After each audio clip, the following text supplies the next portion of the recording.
read, "Here lives George's parents, the cruelest, nastiest, meanest parents in town." After living in the town for just a week, George's parents became obsessed with spice bags. In no time, it was all they could think about. They would insist on George serving them food, spice bags of course, at any hour, day or night. It was far too often that the poor boy would be turfed from his cosy bed in the middle of the night to fetch more spice bags. As a result, the house absolutely stank of grease. His parents were also incredibly lazy and never lifted a finger. They would bark order after order at George as they scoffed down their spice bags. It was up to George to wash the floors and paint the house, and hoover the stairs, and feed the cat, and wash the dog, then wash the cat and feed the dog, all on top of his homework. But worst of all, George's parents did not even feed him properly. To them, food was a privilege, not a right. They would eat spice bag after spice bag, and the only thing they would allow George to eat was cold, watery porridge. It was as if they went out of their way to feed him the most disgusting dish they could think of. More importantly, however, porridge was cheap, which meant they could buy more spice bags for themselves. Whatever the reason, their choice of diet for him meant that George was one of the few people in town not addicted to spice bags. George's dad was a judge, whose job it was to shout a lot at people. He was extremely good at this job, and because he was so lazy, he often held court in the family's living room or kitchen, or really wherever he fancied, rather than bother to go to court. Sometimes George's dad would shout at people from the toilet. During the day, criminals would line up in single file outside whichever room George's dad had chosen, waiting their turn to be shouted at. Some would pass the time playing cards, while others enjoyed mass brawls. George's favourite criminal was Fran, an 85-year-old woman who had taught him how to play the harmonica. Fran had been found guilty of GTA, Grand Theft Apple, on many, many occasions, having been caught robbing an orchard 365 times in the previous year. Both of George's parents were large, very, very, very large.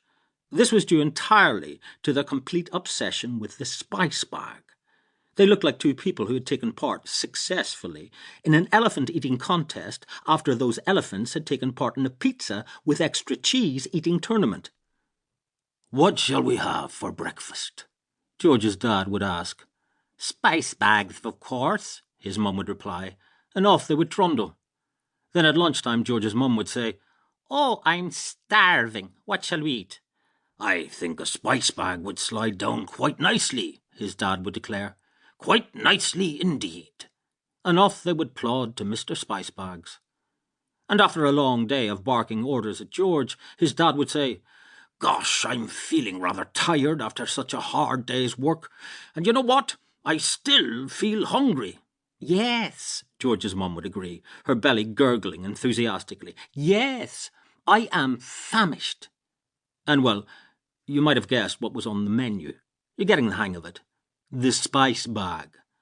Sometimes George would suggest, "How about something healthy? Some lettuce, maybe?" "Some lettuce, maybe?" his dad would mimic in a high-pitched voice. "Oh, my name's George, and I'm a spoilt little boy who talks back to his parents." "The amount we do for you," his mum would add. "We put a roof over your head, work on our fingers to the bone to give you a good life." Actually, nothing could be further from the truth.